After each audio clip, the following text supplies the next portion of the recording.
Bismillahirrahmanirrahim.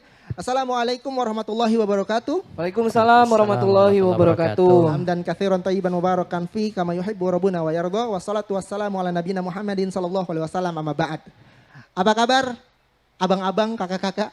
Nah gitu ya, abang-abang ya? Iya. Nah, semoga Allah Mas-mas, mbak-mbak. Mas-mas sama juga berarti ya, Iya. orang Jawa. Semoga Allah menjaga kita semua ya. Semoga Allah gantikan duduk kita dengan pahala yang sangat banyak. Amin. Mas Haryo, Siap. kita duduk sama Ustadz, tadi kita mau ngomongin apa? Kita akan ngomong tentang untuk nasihat orang yang tersakiti. Oh, Untuk tema malam hari ini. tapi Anda mau tanya sama Ustadz dulu. Oke. Sebenarnya ada nggak sih orang yang nggak pernah tersakiti? Tidak mungkin. Tidak mungkin. Nah kan benar tadi kan? Iya, benar. Anda jawab tuh tadi di depan. Orang itu Kita emang ini sabar banget. semua orang-orang yang sakit hati. Gitu. Ibnu Taimiyah itu bagi sabar dalam menghadapi musibah itu dua. Yang pertama, musibah yang sifatnya yang kita hadapi itu adalah sesuatu yang di luar kehendak manusia. Ini istilah dari Ibnu Taimiyah. Sesuatu yang di luar kehendak manusia itu ya kita terima saja gitu. Misalnya Mas Femi sakit panas gitu. Itu inginkan panas nggak? Ya, enggak, Ustadz. Enggak. Oke. Ya kan? Itu di luar kehendak kita. Kita tidak ada peran apa-apa di situ. Allah uji, kamu panas dulu, ya 1 pekan ini istirahat, rehat. Kemudian ada yang kedua itu kata Ibnu Taimiyah, sabar dalam menghadapi musibah itu dari peran manusia karena ada manusia yang menyakiti kita. Itu bahasa bebasnya ya. Atau ada kehendak manusia di situ. Antara dua ini ada sisi perbedaan. Kalau yang pertama tadi, Mas Femi kalau panas, jelek-jelekin panasnya enggak? Ayo tuh. Biasanya Dasar kamu Iya. panas tiba-tiba datang gitu. orang lagi mau kerja, Dasar demam gitu. Mau tiba-tiba kerja kok. demam. Gak ngomong-ngomong dulu. kesel-kesel ya. Kesel-kesel gitu terus mukul-mukul badannya kayak gitu. Orang maling bilang ini orang agak-agak gimana gitu. Belok. Tapi kalau misalnya yang kedua, musibahnya itu terkait dengan manusia. Mas Aryo ngomong nih, Mas Mi itu kayak gini. Apa ya tindakannya? Ya, apaan lu gitu. Nah, itu kan. Iya. Ada apa di sini berarti? Interaksi. Balas. Balas. Masih bisa balas. Dasar kamu ya, Mas Aryo ya. Iya. Kamu gak mikir-mikir apa? Nah, nanti tergantung kalau Indonesia itu daerahnya macam-macam. gitu. Macam-macam. Nah, nanti Jawa nanti tanggapannya kayak gini. Nanti makin ke timur atau makin ke barat tuh lebih kasar lagi gitu. Tadi kalau saya dengar dari Ustadz Ahmad Rofi itu dia cerita itu kalau orang sana daerah beliau itu marah itu. Medan itu. Ya Medan lah. Itu Medan. Ya, biasanya kan kalau agak kasar itu, di mana matamu gitu. Padahal di sini katanya. Ada di sini. Tapi ada yang lebih kasar lagi itu. Ada Tat. Ada yang lebih kasar lagi. Tapi gak usah saya bedah di sini. Wah yang lebih parah lagi itu. Pokoknya kayak Indonesia itu ada sentralnya itu. Makin ke timur, makin ke barat itu ada aja itu bahasanya berbeda. Dan menunjukkan sikap berlebihan gitu. Yang dia tanggapinya terlalu berlebihan. Nah itulah yang Ibnu Taimiyah bagi. Jadi kalau Ibnu Taimiyah bagi kita itu sabar sebenarnya ada 4 macam.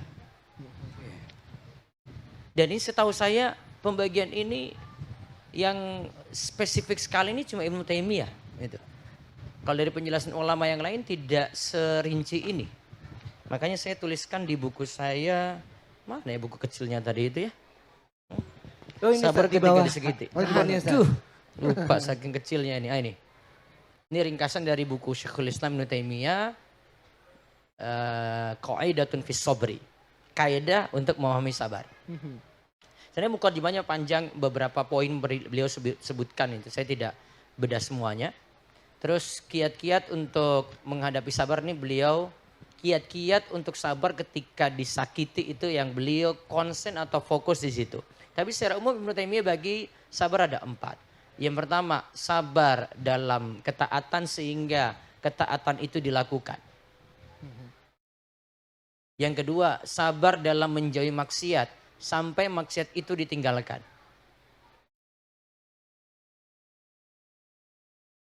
Ada satu poin penting yang di nomor 2 ini, Ibnu Taimiyah itu katakan, orang itu kalau maksiat, sebabnya itu karena 4.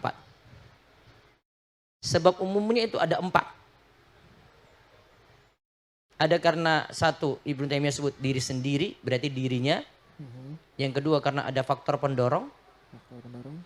Yang ketiga karena godaan setan. Yang keempat pengaruh teman yang jelek. Apa tadi? Diri sendiri. Dari diri sendiri. Ada Apa jamaah tadi? 1. Satu apa jamaah? Diri sendiri. Diri sendiri. 2. Faktor pendorong. Apa? Faktor pendorong. 3. Godaan setan. Godaan setan. 4. Pengaruh teman. Yang buruk. Tepat nggak kalau kita bilang maksiat terjadi itu semuanya karena setan? Tidak, Ustaz. Sehingga mengkambing hitamkan setan itu. Tidak. Nah, nggak tepat. Jadi entah karena diri sendiri, ada hawa nafsu, entah karena faktor pendorong itu misalnya pegang HP sendirian dalam kamar, gelap-gelap, terus buka YouTube, ada tayangan ini, kesempatan nih. Dan biasanya algoritma YouTube itu kan, apa yang ditonton tuh keluar itu terus tuh, kayak gitu terus tuh. Diulang sama YouTube. Betul nggak? Betul. Nah. Nggak tahu sih, Ustaz. Anda nggak punya Iya medsos. lah, itu bukan nggak tahu, itu memang kayak gitulah. Nggak tahu. Iya. Oh, nggak punya sosial media, Ustaz? Iya. Sok-sokan aja itu nanti keluar tuh. Kalau dia biasanya nonton ya bola terus tuh di bawah tuh. Ya. Itu algoritmanya kayak gitu. Terus kalau suka pelajari ilmu apa, nanti seputar itu terus. Ustaz, Afwan, Ustaz. Tadi dari Umat bilang mic-nya kurang nyaring katanya, ditukar aja. Kurang nyaring. Iya. Tes. Atau enggak? Iya. Semoga bisa didengar. Ini jelas ini ya. Ya, alhamdulillah. Mohon maaf. Jelas. Dibilang jelas katanya Ustaz di belakang. Ya, jelas itu Ibu langsung jelas. Coba tadi ulang, maaf. Algoritma. Bukan, faktornya tadi yang 4 itu ya. Saya lagi bahas yang nomor 1 tadi diri sendiri, yang kedua faktor pendorong. Misalnya dalam keadaan sendirian, ya sepi, tidak ada orang itu. Itu ada faktor pendorongnya di situ. Atau faktor pendorong juga karena kebiasaan, suatu berulang terus. Mau bilang itu di luar Ramadan, di bulan Ramadan sama saja bisa. Padahal kalau di bulan Ramadan itu setan dibelenggu, setan itu diikat, iya kan? Terus yang ketiga apa? Godaan setan. Godaan setan. Terus yang keempat? Pengaruh teman. Pengaruh teman itu. Yang buruk, Ustaz, garis bawah yang buruk, pengaruh teman yang buruk. Iya. Kalau kita bahas maksiat berarti temannya ini. Apalagi sama-sama dengan teman yang rusak. Nggak akan ada yang ini kritik itu. Coba aja kalau kita lagi nongkrong gini, ada di Muslim Vibes sini ya. Iya. Sudah waktu sholat asar, ayo keluar dari sini, semuanya pergi sana itu kan. Nah, ada ingatkan tuh. Tapi coba kalau sama teman yang sama-sama nggak sholat. Asik aja. Asik aja. Azan Sudah deh, kamu gas soalim terus. aja ya. Baru Ntar aja, dengan ntar azan aja. sekali aja sudah kayak gitu, soalim. Sudah lanjut. Iya kan? Iya benar, Ustaz. Pengaruh teman. 4 ini aja, semua turunannya itu dari 4 ini. Itu kalimat dalam banget dari Ibnu Taimiyah. Terus yang ketiga, itu yang tadi sabar dalam menghadapi musibah di luar ya kehendak manusia. Tadi kayak hadapi penyakit, badan demam, badan panas. Terus yang keempat, sabar dalam menghadapi gangguan manusia atau bahasa kita sabar ketika disakiti. Dan Ibnu Taimiyah berikan catatan dalam buku ini. Sabar dalam yang keempat tadi itu lebih berat daripada yang ketiga.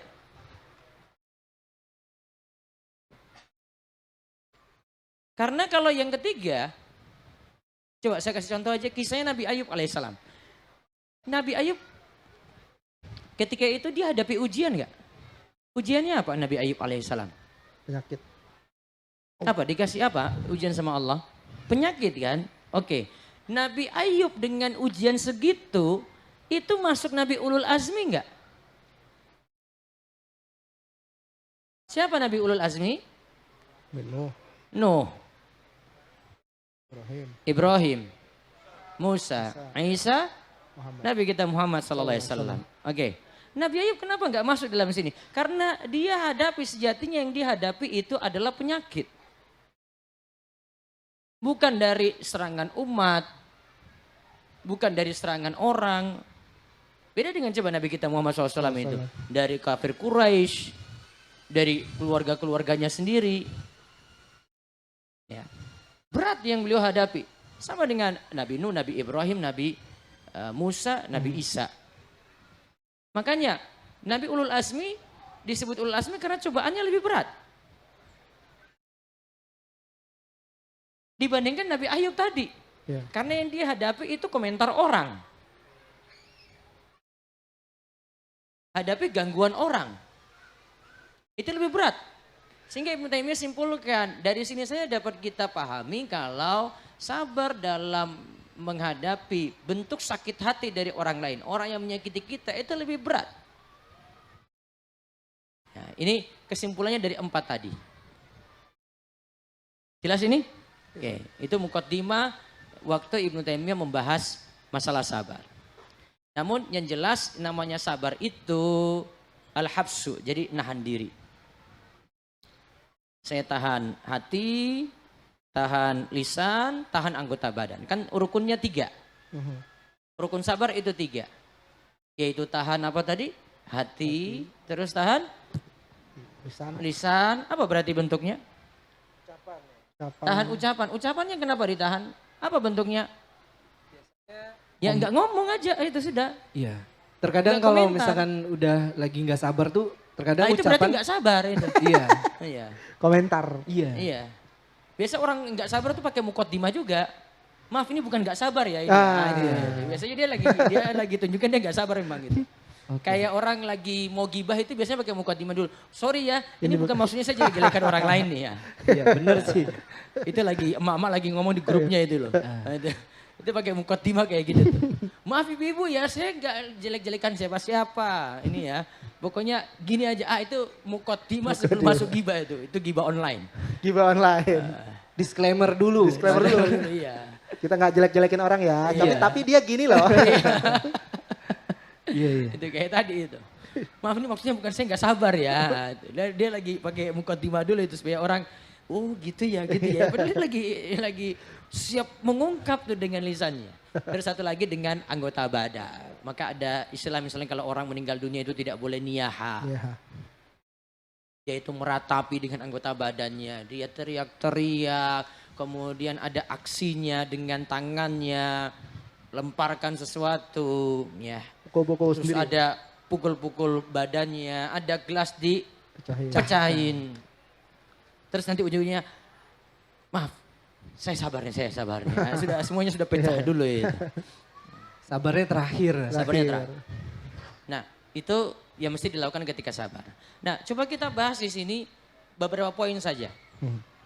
Yang Ibnu Taimiyah sampaikan bagaimana ketika kita itu hadapi bentuk sakit hati dari orang lain. Dan ingat, ini kalau direnungkan bersama itu Masya Allah. Ibnu Taimiyah sejatinya itu ketika membicarakan ini tidak tahu masalah bapak, tidak tahu masalah ibu. Nggak tahu problemnya itu apa gitu. Dia sudah tuliskan dari jauh-jauh hari. Simpulkan dari berbagai macam dalil tuh. Tapi kalau ngomong itu kena banget. Memang kalau ulama yang ngerti itu kayak gini gitu. Dia nggak pelajari ilmu psikolog, dia bukan psikiater, ya. Dia nggak kasih solusi dengan obat-obat tertentu, enggak. Dan ketika mau paham ini baik-baik, insya Allah masalah itu akan terurai satu demi satu. Kalau kita siap untuk nerima juga perkataan beliau. Baik, saya sebutkan di sini dari yang pertama terlebih dahulu. Ibnu Taimiyah kasih prinsip dasar untuk menghadapi bentuk sakit hati dari orang lain itu adalah meyakini semua itu sudah ditakdirkan oleh Allah. Ringkasnya itu. Ibnu Taimiyah katakan gini. Ayasyhadu anna Allah subhanahu wa ta'ala khaliqu af'alil ibadi. Harakatihim wa sakanatihim wa iradatihim. Fama sya'allahu kana wa man lam yasha' lam yakun. Fala yataharraka fil alami al-ului was sufli dzarratan illa bi iznihi wa masyiatihi wal ibadu alatun fanzur ilal ladzi sallatahum alaik wa la tanzur ila fi'lihim bika tastarihu minal hammi wal ghammi wal hazani. Ibnu Taimiyah katakan gini, hendaknya seseorang itu mengakui bahwa Allah yang menciptakan segala perbuatan hamba. Kalau kita mau bahasakan, mengetahui perbuatan kita. Baik itu gerakan kita Allah tahu, diam kita Allah tahu, keinginan kita juga Allah tahu. Segala sesuatu yang dikehendaki oleh Allah untuk terjadi, pasti akan terjadi. Masya Allah, karena wa malam yasha' lam yakun. Segala sesuatu yang tidak dikehendaki oleh Allah untuk terjadi, maka pasti tidak akan terjadi. Sehingga tidak ada satupun benda meski seberat zarrah yang bergerak di alam ini melainkan dengan izin dan kehendak Allah. Oleh karenanya hamba adalah alat. Lihatlah, ini poin pentingnya di sini. Lihatlah kepada zat yang menjadikan pihak lain menzolimimu. Yaitu lihat bahwasanya itu takdir Allah. Dan janganlah pandang tindakan zolimnya terhadapmu. Apabila Anda melakukan hal itu, maka Anda akan terbebas dari segala kepedihan, duka, dan kesedihan. Bahasa ringkasnya adalah fokus kepada memahami takdir, itu sudah jadi takdir. Terus yang kedua, tidak usah fokus pada orang yang zolimi kita. Jadi biarin aja, Ustaz. Biarin aja. Saya beberapa kasus ada yang konsultasi, kalimat ini saya keluarkan ini. Dan saya bilang, ini bukan perkataan saya Bu, ini perkataan Ibnu Taimiyah. Ibu mau terima, monggo. Dia dapat masalah itu, saya sebutkan masalahnya nggak apa-apa ya? Boleh, Ustaz. Masalah aja, ini nggak sebutkan orangnya. Ini menahan ucapan gitu. Tapi ya, ini mohon maaf saya agak takut sama ibu-ibu kalau dalam ini saya sebut ini, aduh. Jadi ibu ini suaminya nikah lagi. Kan sudah mulai panas nih ibu-ibu di Iya, belakangnya. langsung. Apa sih ini lagi gitu ya? Bahas itu terus. Sini lagi. Ustaz. Sakit berarti. Oh, iya. Iya, ibu-ibu mungkin. Ibu, Oh, laki-laki enggak? kalau Laki-lakinya enggak? biasanya senang. Enggak juga, pusing lah. Iya, iya. Pusing karena istrinya. Iya benar. Jadi ketika ini yang curhat ke saya itu istri yang kedua. Maaf, istri pertama.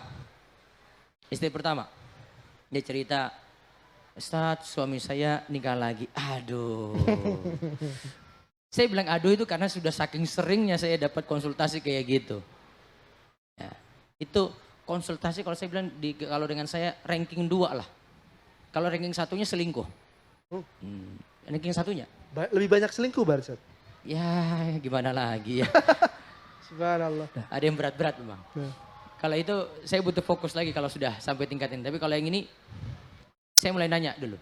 Oh nikah lagi Bu? Ya dia sudah cerita panjang. Terus maaf Bu saya cuma nanya dulu sebentar. Dia sudah cerita ya. Suami dari sisi finansial gimana Bu? Alhamdulillah Ustadz aman-aman saja. Alhamdulillah Bu. Oke. Saya sudah temukan jawaban. Berarti lanjut aja Bu. Oh. Apa lanjut apa? Lanjut dibiarkan untuk menikah lagi. Berani dia ngomong Iya, ini ya. berani. Padahal lagi live ini. Iya, lagi live. Delay. Oh, live Ini delay. sampai Bandung loh ini ada Rumeso TV ini loh ya. Nanti saya kasih linknya nanti biar dia tonton sama istrinya. Jadi saya mikirnya yang pertama finansial dulu. Oke. Finansial aman Bu? Aman. Sudah Bu, biarkan saja. Terus gimana Ustadz? Dia gelisahnya itu karena ada perempuan lain gitu. Ibu fokus pada diri ibu saja, nggak usah mikir suami yang nikah lagi. Kalau ibu fokus pada diri ibu, ibu akan ada me time, ibu ada ibadah khusus di situ. Ibu habiskan waktu untuk diri ibu. Oh sesimpel itu Ustadz ya? Iya Bu. Stresnya 2 tahun. Hah? Baru curhat belakangan ini. Masya Allah. Terus saya cuma ngomong kayak gitu aja. Oh sesimpel itu? Iya Bu. Ibu fokusnya pada diri ibu. Kalau ibu jadi istri yang baik, itu punya masalah dengan istri kedua tuh. Insya Allah balik lagi. Tapi kalau ibu terus nyerang sana terus itu dan ibu banyak mikir suami, ibu capek, pikiran ibu stres di situ. Balik ke perkataan Ibnu Taimiyah tadi. Ibnu Taimiyah tadi bilang apa? Fokus kepada memahami takdir. Ingat itu takdir Allah. Terus yang kedua apa? Gak usah. Tidak usah mikir orang yang menzulimi. Mikir apa? Kita saja. Gak usah capek mikir dia. Itu masuk ya, itu masuk ya. Oke. Masuk ya. Benar. Ustaz. Oke. Benar, semoga semua ibu-ibu baca kitabnya Ibnu Taimiyah tadi Iya. ya. Iya. Harapan Tapi Anda Ibu itu ya. Taimiyah nggak ada yang kasus tadi nggak ada, Oh, nggak ini ada. kasus saya ya, maksudnya yang nggak saya hadapi gitu. Tapi satu masalah itu solusinya. Oke. Sampai istri kedua ini sering jelek-jelekan istri pertama. Bu, cuekin saja bu. Kan nanti suami ibu tahu juga. Iya benar. Kalau tahu juga dia tahu mana istri yang baik, mana istri yang enggak. Itu bisa ditinggalin juga. Terus saya tanya dia lagi, ibu istri resmi kan? Iya. Istri kedua resmi enggak? Enggak Ustadz. Oh berarti ibu dulu enggak tanda tangan itu surat persetujuan nikah lagi? Enggak lah saya enggak mau. Oke bu, ibu menang. Wah gitu Ustadz, sesimpel itu. Iya. Masya Allah Ustadz, saya senang sekali Ustadz. 2 tahun itu. 2 tahun. 2 tahun menahan itu ya. Ibu sudah senyum-senyum itu. Senyum-senyum. Aman, berarti Aman. jangan tanda tangan. Ah, itu urusan lain. Oh, ya. Itu rumah tangga orang, saya nggak mau kecampur. Saya lagi selesaikan, dia yang lagi stres. 2 tahun itu Karena lama juga. Ibnu Taimiyah bilang fokus pada dirimu saja, mikir takdir, sudah nggak usah mikir itu. Jelas ini satu, ini poin satu paham ya? Oke, kita lanjut ke poin kedua. Masih kelanjutan dari yang pertama tadi. Ibnu Taimiyah lagi jelaskan kalimat ringkasnya dulu ya. Ingat musibah disakiti orang lain itu bisa jadi karena dosa kita. Tadi sudah jadi takdir, fokus lagi ingat itu dosa kita. Secara lebih lengkap, saya langsung bacakan artinya. Ini teks Arabnya agak panjang di poin kedua ini. Beliau katakan gini.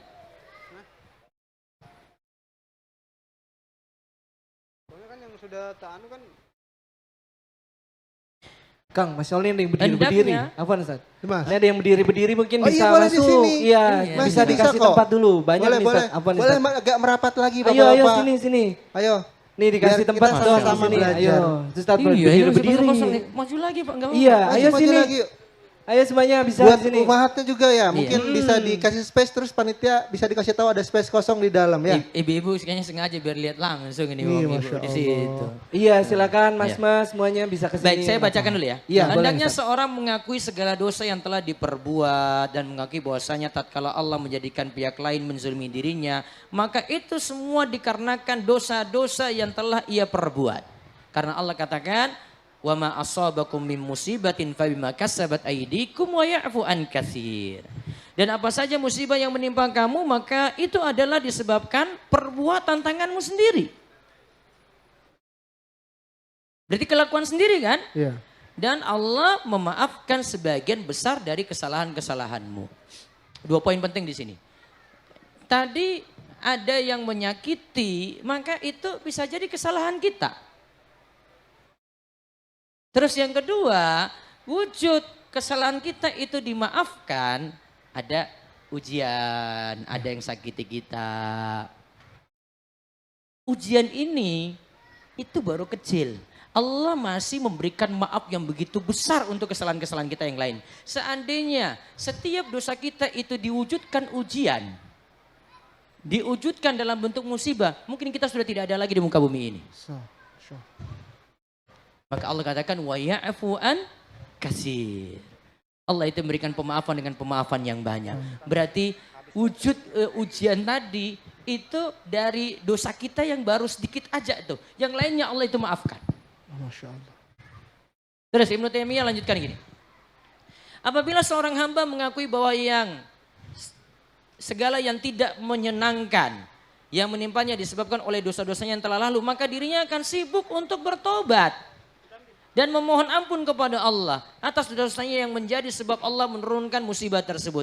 Ia justru sibuk melakukan hal itu dan tidak menyibukkan diri mencela dan mengolok-olok berbagai pihak yang telah menzoliminya. Coba lihat, kalimatnya nyambung dengan poin pertama tadi. Pahami itu takdir, terus yang kedua Kita yakini itu karena kesalahan kita. Apa yang kita lakukan kalau kita yakini itu karena kesalahan kita? Tes. Ini ibu-ibu jelas ini? Masih jelas ibu-ibu di belakang suara saya? Jelas katanya. Jelas ya? Jelas. Oke. Coba kita kembali tadi. Kalau kita fokus pada diri kita kan pahami itu takdir. Kalau kita pahami itu takdir, maka kita kalau tahu itu kesalahan kita, yang kita lakukan apa? Istighfar, taubat. Itu fungsinya fokus pada diri sendiri. Coba kalau mikir orang lain terus tuh. Ini kapan saya ketemu dia? Awas nanti ini ya. Enggak tobat-tobat juga sih. Kalau nggak di jalan saya ketemu di Muslim Five aja deh. Saya bongkar nanti aibnya semuanya tuh. Bisa tuh. Pikirannya macam-macam. Tunggu nanti saya ketemu di jalan ini ya. Iya. Iya. Beda kalau dia fokus pada diri sendiri. Waktunya lebih manfaat. Ya, dia lebih banyak sibuk ibadah. Dia lebih banyak untuk sibuk istighfar. Dia itu tobat pada Allah. Dia koreksi diri. Gitu. Terus Ibnu Taimiyah katakan apabila seorang melihat seorang yang mencela manusia yang telah menyakitinya dan justru tidak mengoreksi diri. Dan dia tidak mau beristighfar kepada Allah, maka tahuilah musibah yang ia alami justru adalah musibah yang sebenarnya. Double berarti. Dia dapat musibah yang lain lagi. Karena dia tidak mau istighfar, dia tidak mau bertobat, dia tidak mau koreksi diri. Namun kalau dia itu bertobat dan beristighfar dan mengucapkan musibah ini dikarenakan dosa-dosaku yang telah saya perbuat, maka justru berubah musibah tadi menjadi nikmat. Nikmat bertobat. Jadi kalau kita simpulkan di sini yang dari yang kedua, saatnya koreksi diri, beristighfar dan bertobat kepada Allah. Justru kalau ada yang nyakiti seperti ini, fokuslah dalam ibadah. Kalimat sampai nomor 2 ini nggak ada balas dendam loh ini. Iya benar. Ya, ini belum ada cerita balas dendam. Iya, sampai poin nomor 2 ini masih terus Belum. untuk diingatkan untuk introspeksi diri. Ya, Introspeksi diri. Masih lanjut lagi ini? Atau sudah cukup? Hah? Lanjut lagi. Oke, Masya Allah. Ini memang kayaknya obat ini yang sakit hati ini kita ini malam ini nih. Insya Allah. Insya Allah Ustaz. Allah. Terus yang ketiga. Kita renungkan lagi pahala dari orang yang bersabar. Dan mau memaafkan. Ibnu Taimiyah katakan gini. Hendaknya seorang mengetahui pahala terbaik yang disediakan oleh Allah bagi orang yang memaafkan. Liman afa wa sobara. Bagi orang yang memaafkan dan bagi orang yang sabar. Nah ini kalimatnya muncul ini. Kalimatnya bukan bagi orang yang mau balas. Tapi kalimatnya tadi apa? Liman afa wa sobara. Bagi yang mau memaafkan dan apa? Bersabar. Karena Allah katakan wa jaza'u sayyi'atin sayyi'atun misluha. Boleh saja orang itu ada yang buat jelek dibalas jelek pula. Faman afa wa aslaha fa ajruhu 'ala Allah. Namun kalau dia itu maafkan, pahalanya Allah catat tuh. Innahu la yuhibbuz zalimin. Sesungguhnya Allah tidak menyukai orang-orang yang berbuat zalim. Dari surat ini tadi surat Asy-Syura ayat 40. Ibnu Taimiyah itu jelaskan keadaan orang yang balas dendam itu ada 3. Dari ayat tadi, Asy-Syura ayat 40 itu. Ada tadi kalimat, boleh saja kita balas jelek dengan jelek. Wa jazaa'u sayyi'atin sayyi'atun misluha. Berarti bentuk pembalasan dendam yang pertama adalah jelek dibalas jelek. Jelek dibalas dengan jelek.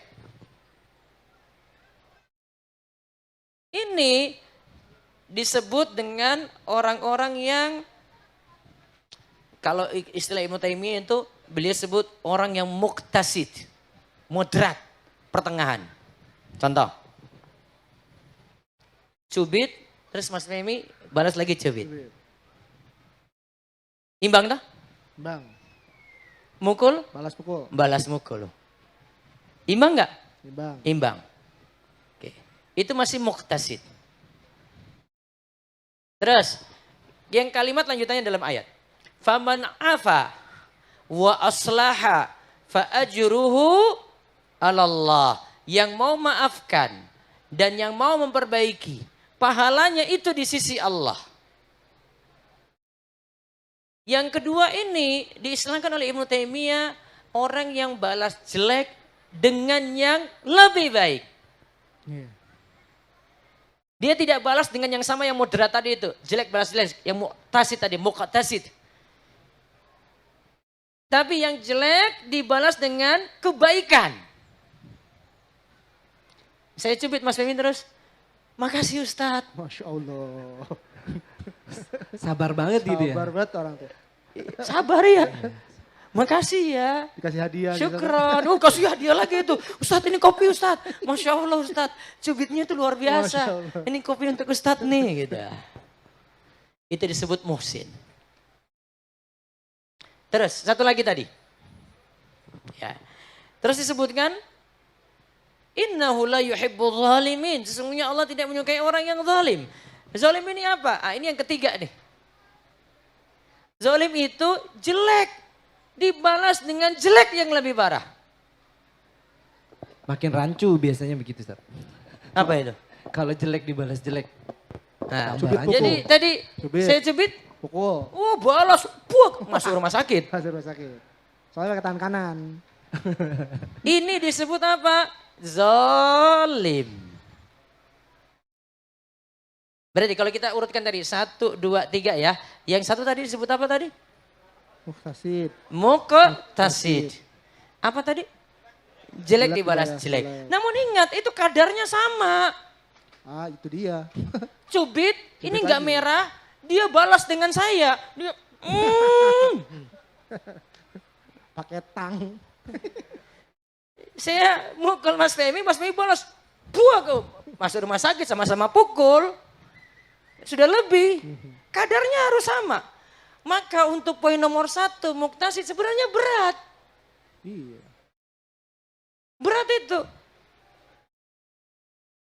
Dan rata-rata kita ini, mohon maaf, kita ini ya.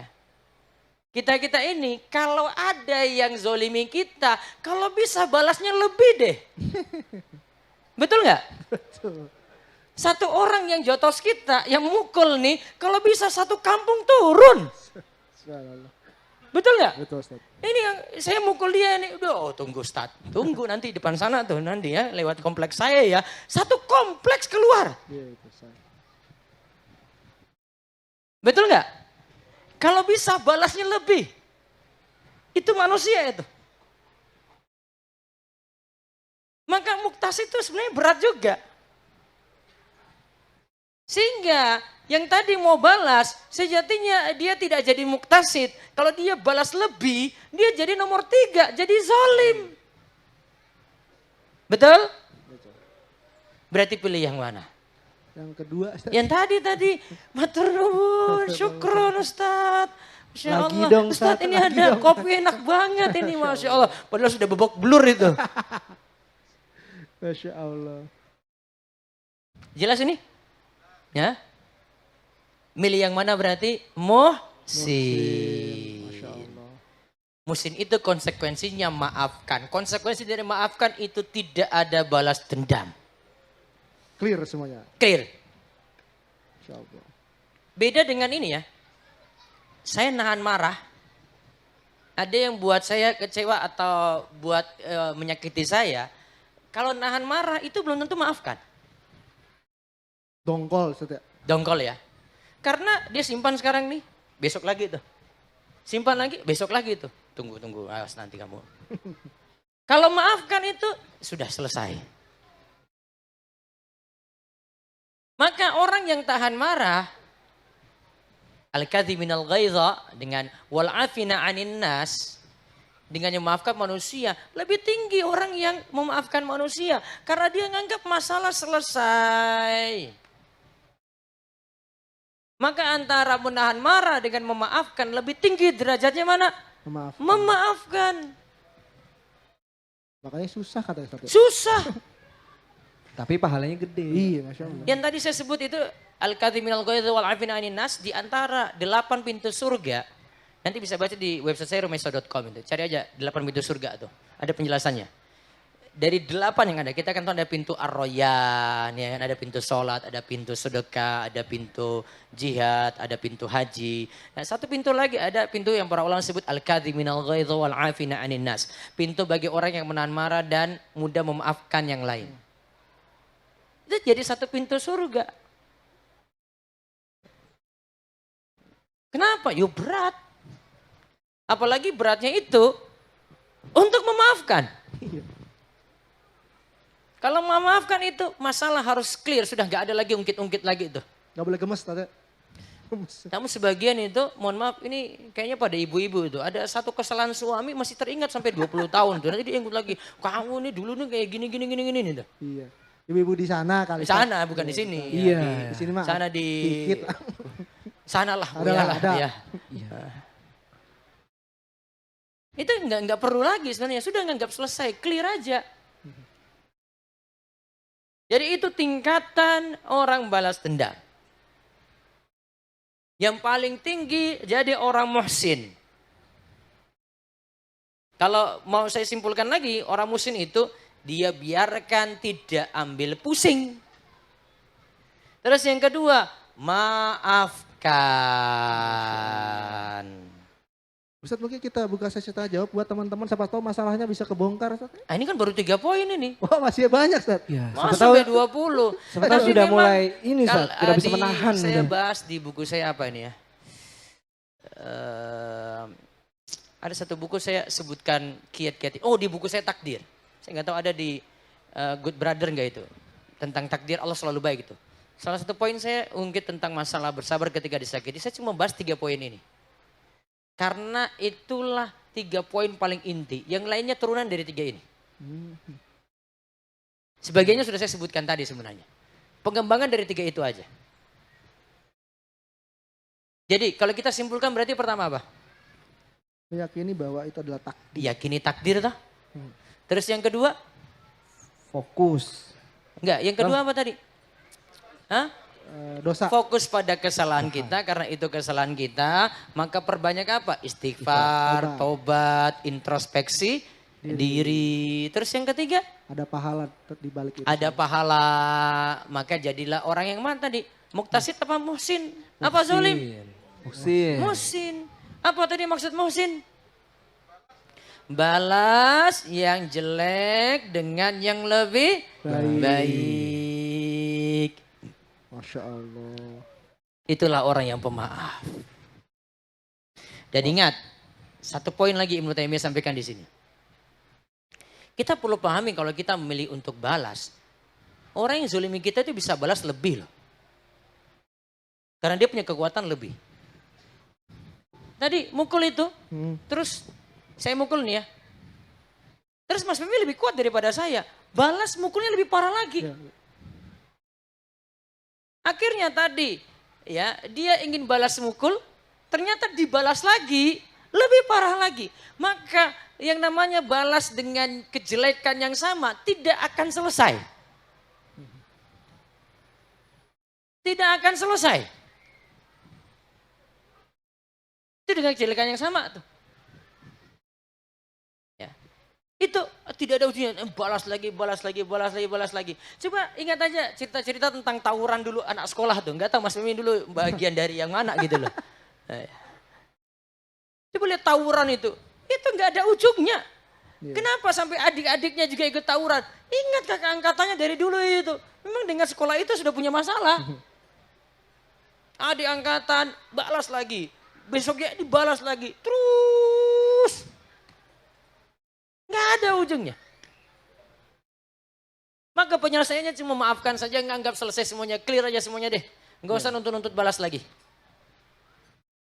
Itu aja. Di samping memang kalau kita maafkan pahalanya besar, buat derajat kita makin mulia dan seterusnya. Nah, baiknya bahasa lengkapnya itu ada di buku ini, nanti bisa pelajari. Iya, ada Nah, saya terima disediakan pertanyaan dulu bukunya. sebelum saya lanjut. Oke. Silakan. Ada yang ingin bertanya? Antum. Oh ada, silakan. Oke. Tim bisa Ada dibantu? mikrofon? Ada Kang. Ada. Ini mikrofonnya. Nanti bergantian juga bisa di area Akhwat. Kita gantian ya. Kalau ada pertanyaan dari tim Akhwat, insya Allah ada juga yang akan memberikan mic di situ.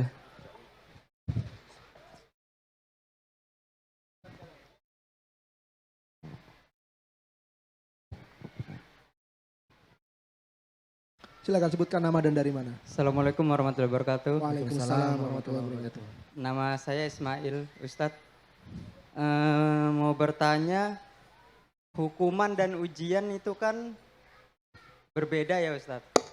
Oke. Nah, caranya kita mengetahuinya itu seperti apa Ustadz? Kita bagi kelompokkan orang, ada yang beriman, ada yang kafir saja atau ahli maksiat.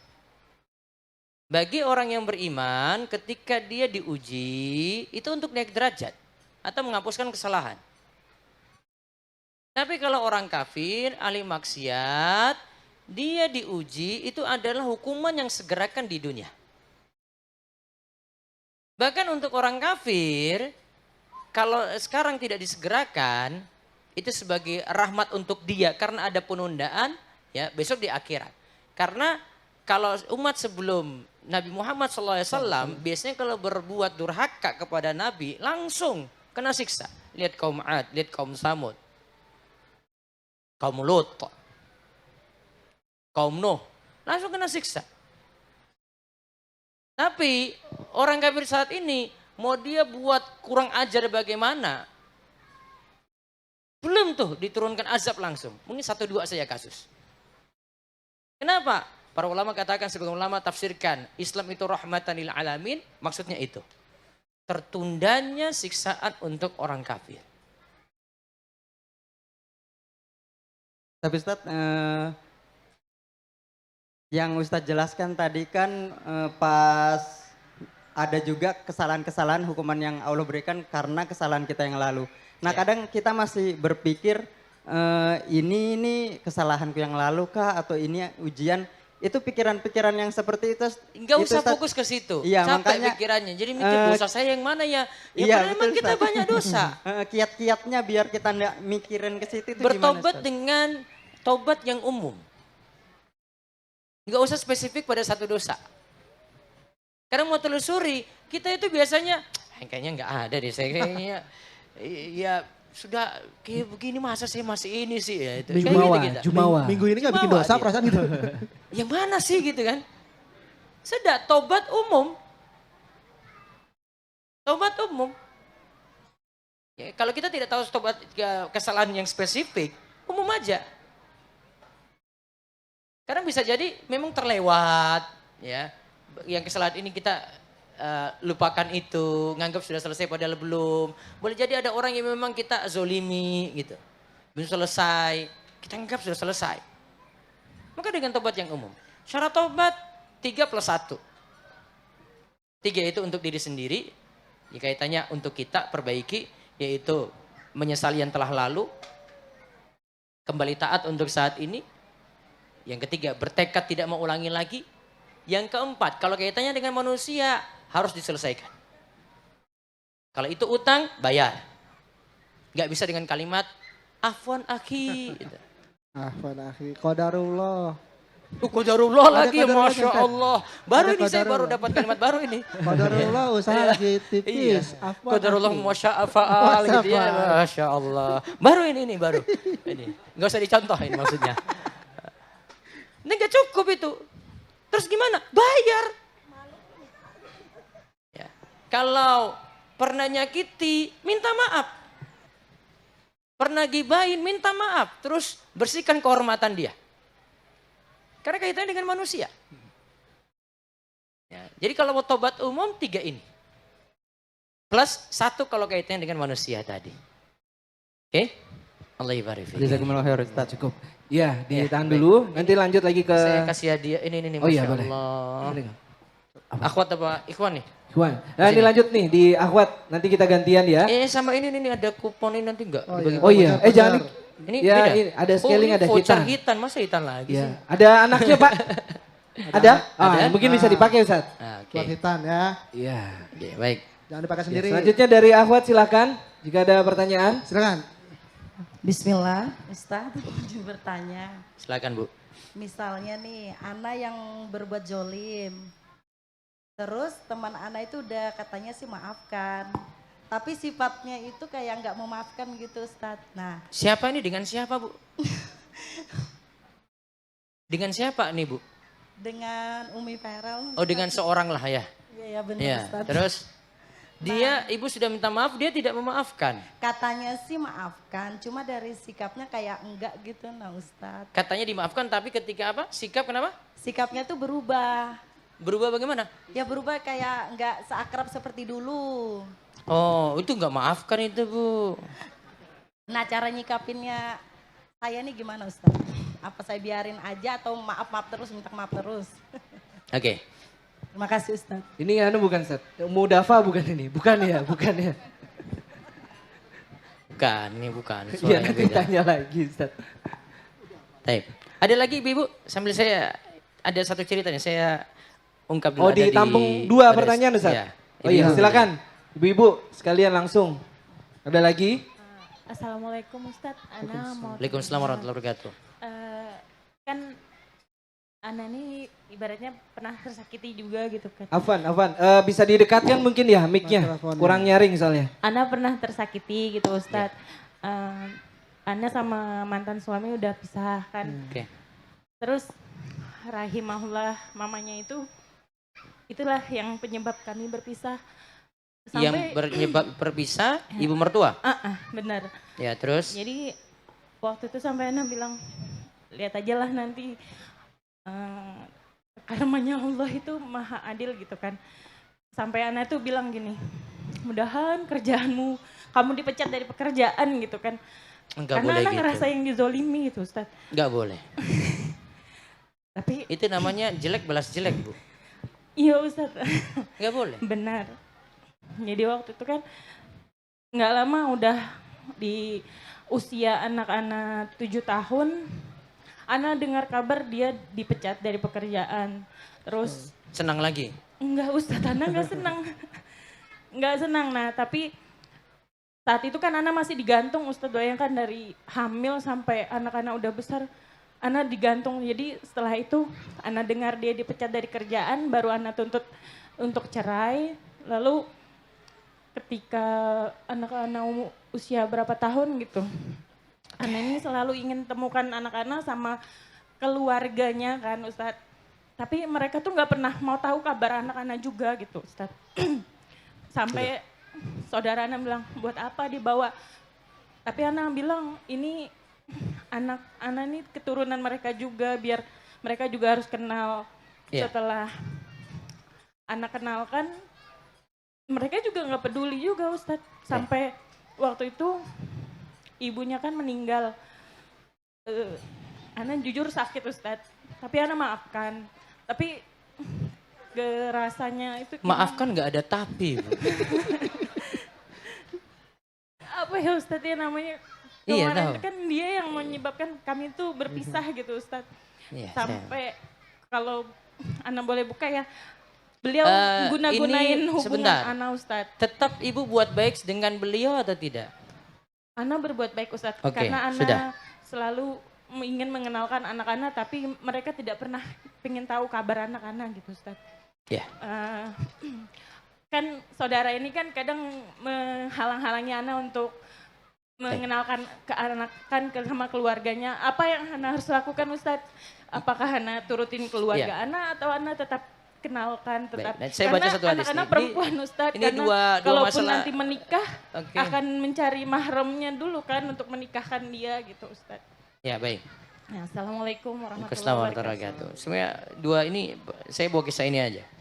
Dari Abu Hurairah radhiyallahu anhu bahwasanya seorang laki-laki berkata, "Ya Rasulullah, inna li qarabatan asiluhum wa yaqta'uni." Aku punya kerabat itu, aku berusaha untuk jalin silaturahim dengan dia, tapi dia selalu nggak mau nyambungkan hubungan itu. Dia cuekin, ya. Dia tidak terima gitu. Kemudian wa usinu ilaihim wa yusiuna ilayya. Aku sudah berusaha untuk berbuat baik kepada mereka, namun mereka selalu balas jelek padaku. Wa ahlum anhum wa yajhaluna alayya. Kemudian saya senantiasa bersikap ramah, tetapi mereka tidak tahu diri. Ini sama dua kasus ini tadi kan. La in kunta kama qulta, kata Nabi SAW. La in kunta kama qulta. Kalau memang keadaanmu seperti itu, faka'annama tusifuhul mallah. Maka seakan-akan kamu menyuapkan abu panas kepada mereka. Wala yazalu ma'aka minallahi ta'ala dhahirun alaihim madumta ala dhalik. Allah senantiasa memberi pertolongan kepadamu karena perbuatan mereka jika kamu tetap berbuat demikian. Artinya dia balas jelek tetap dibalas baik. Tadi kan yang kasus pertama itu suaminya zolimi dia ya. Lain Ustaz. Dia zolimi terus dibalas tidak mau dimaafkan kan. Itu teman sama teman kayaknya. Sama Ustaz, ya? teman kan. Iya. Ada seorang terus tidak mau dimaafkan. Terus kasus yang kedua ini dengan keluarganya suami. Iya. Ya, punya masalah dengan mertua. Dari hadis ini salah satu pelajaran ada di kitab Bahjatun Nadhirin karya Syekh Salim bin Aid Al-Hilali. Beliau sebutkan ini kesimpulan juga dari kisahnya Abu Bakar As-Siddiq waktu dia sulit memaafkan Mistah, keluarga Mistah, dikarenakan keluarga Mistah sempat turut serta dalam gosip menuduh hadisul ifki, yaitu Aisyah dituduh selingkuh. Kesimpulan dari Syekh Salim adalah kalau orang kalau kita sudah buat baik pada orang, maka perbuatan baik itu jangan dihentikan walaupun dia balas dengan yang jelek. Saya ulang ya. Kalau kita sudah punya kebiasaan baik pada orang. Kayak tadi itu, dia silaturahim, terus kunjungi, terus dia buat baik, terus. Tapi dibalas jelek, jangan perbuatan baik itu diputus gara-gara itu.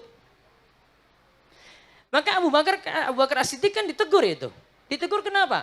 Keluarga Mistah itu dia nafkahi. Nafkah rutin. Kenapa nafkah rutin? Masih kerabat. Namun dikarenakan hadisul ifki, tuduhan yang tidak benar bahwasanya Aisyah itu selingkuh, walaupun sudah dikonter dengan surat An-Nur ayat 11 sampai 20. Ya. Di situ juga di dalam An-Nur ayat 22 juga diperintahkan untuk maafkan saja wahai Abu Bakar. Ya. Wal ya'fu wal yasfahu. Wahai Abu Bakar, maafkanlah dan bersikaplah lapang dada. Sebenarnya ayat ini umum tapi ditujukan pada Abu Bakar sejatinya. Ala tuhibbuna ayyakfirallahu lakum. Tidakkah engkau ingin ya Allah itu mengampuni kesalahan-kesalahanmu? Maka Abu Bakar ditegur, kamu sudah biasa memberikan nafkah kepada keluarga Mistah, kenapa diputus cuma karena kasus hadisul ifki? Walaupun itu sifatnya manusiawi. Sifatnya manusiawi itu, siapapun kalau di posisinya Abu Bakar, apalagi kita ini, oh jelas nggak terima. Wes, sudah diboikot aja, diputus aja. Wajar yang disikapi Abu Bakar tadi, tapi Allah tegur. Sudah maafkanlah, kamu mau dapat pengampunan dosa enggak? Artinya kalau kamu tidak maafkan, ya luput dari pengampunan ini. Jadi dua masalah ini tadi, sudahlah anggap clear saja. Gak usah juga, saya akan tuntut nanti di akhirat, sudahlah. Di akhirat juga kita belum tentu selamat. Kenapa mau tuntut-tuntut di akhirat? Nganggap di dunia ini selesai saja. Hati memang berat, saya tahu butuh proses. Ustaz, tidak terima, tahu. Tapi Abu Bakar ketika dapat teguran tadi, langsung seketika, baik saya akan lanjut beri nafkah pada keluarga Mistah. Nafkah lanjut terus. Ya, nafkah lanjut terus. Itu yang dilakukan oleh Abu Bakar. Dia balas lagi itu. Yang tadi perlakuan jelek loh, itu perlakuan jelek kan. Memfitnah putrinya. Balas dengan perbuatan apa? Baik. Orang apa tadi diistilahkan? Muhsin.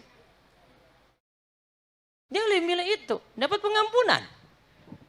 Pengampunan ini yang lebih kita harapkan daripada nuntut terus. Dan tadi yang problem pertama, sudahlah maafkanlah saja. Sudah kalau orang itu tidak memaafkan, urusan dia dengan Allah. Maka tadi kan dalam hadis sebutkan, sudah buat baik aja.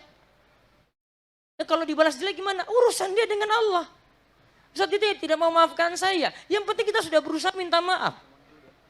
Bahkan mungkin kita sudah turuti apa yang dia minta, sudah lakukan, tetap belum bisa dimaafkan juga. Sudah urusan dia dengan Allah, sudah selesai.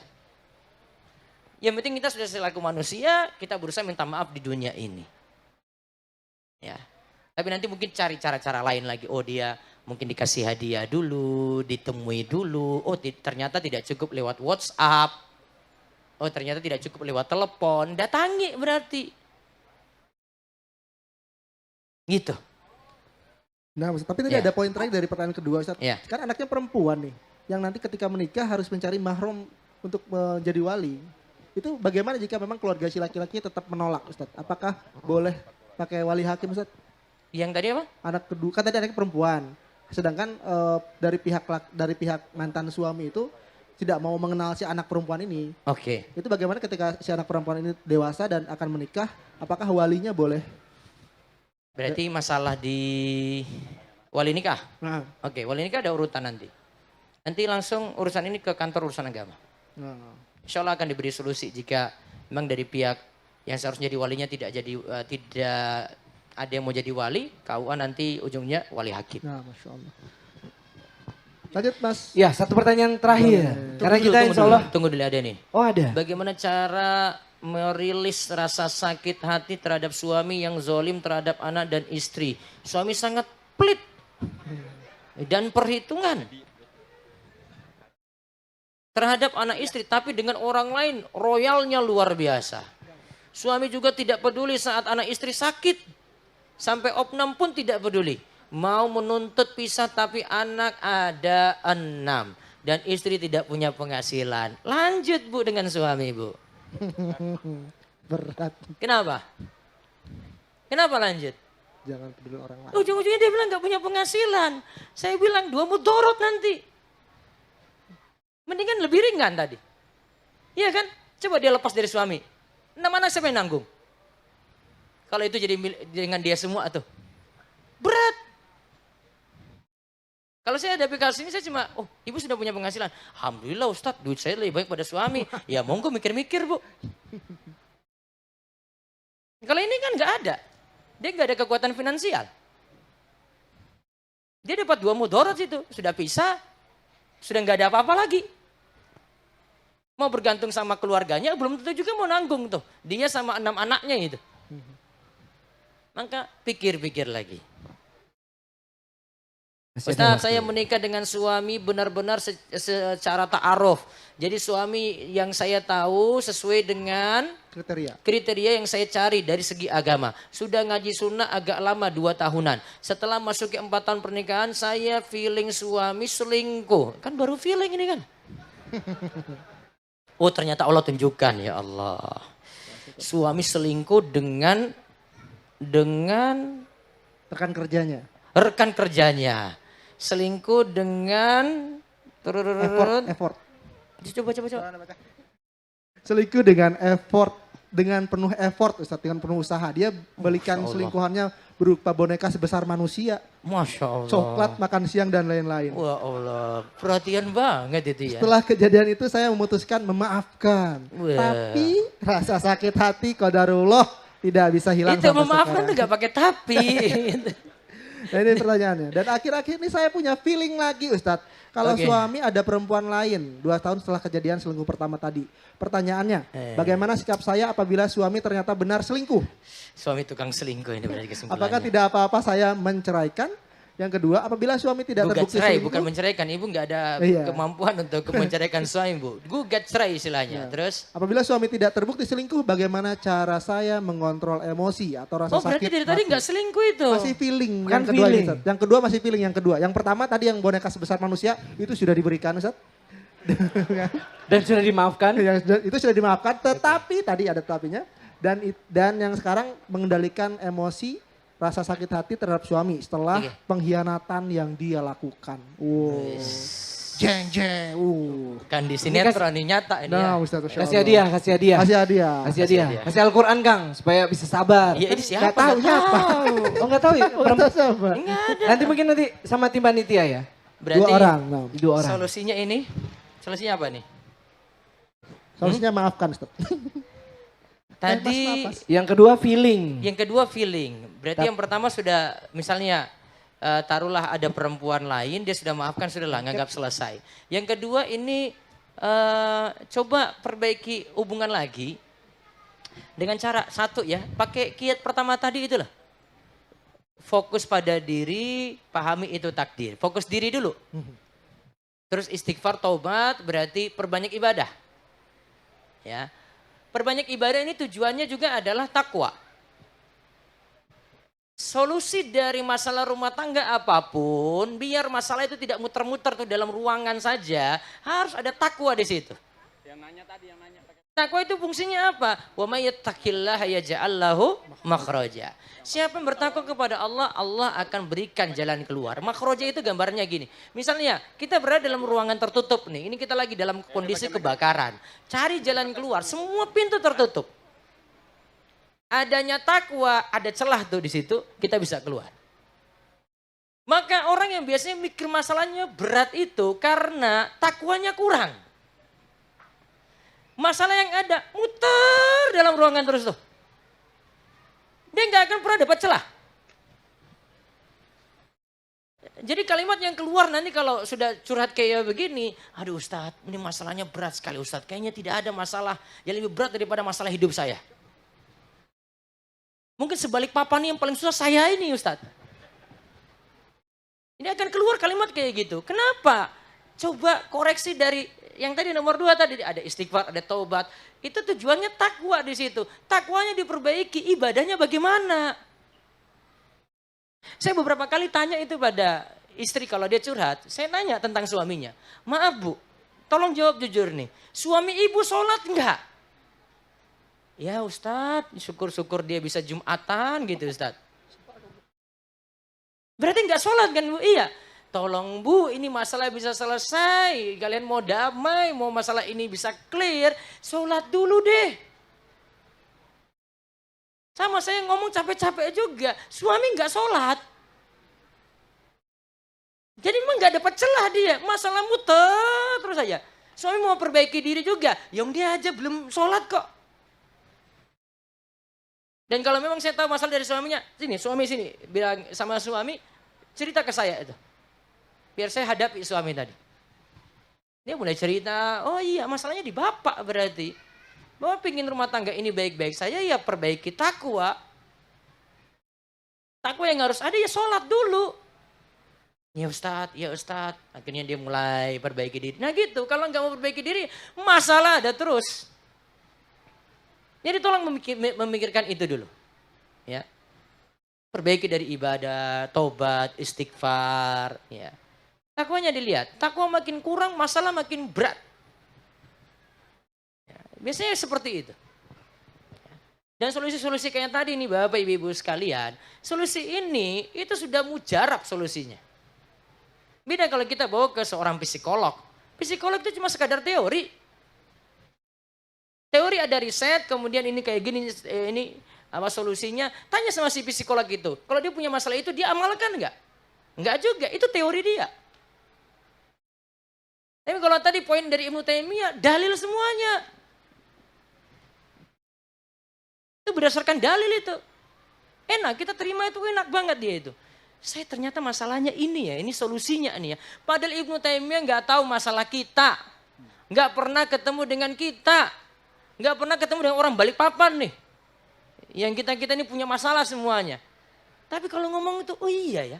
Itu tadi 2 poin tuh kena, 3 poin kena banget kan?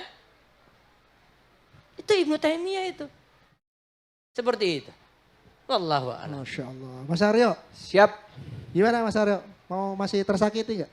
Iya, kan sudah ada tips-tipsnya tadi. Oh Masya Allah. Sabar. Sabar. Intinya itu. Dan itu poin paling ampuh sekali. SABAR deh. Iya, Saya mau jadi orang muhsin aja Ustaz. insya Allah. Iya, gitu ya. Masya Pakai tapi Allah. gak? Tapi. Iya, memaafkan ingat tidak pakai apa? Tapi. Gitu. Ya, Kang. Gimana? Qadarullah. Ini sudah di jam 21.30. Oh, Masya Allah, Alhamdulillah. Iya, dan sudah di penghujung dari talk show kita pada kesempatan malam hari ini. Ustadz mungkin izin bisa kasih closing statement Ustadz terkait Baik. dengan tema kita pada malam hari ini.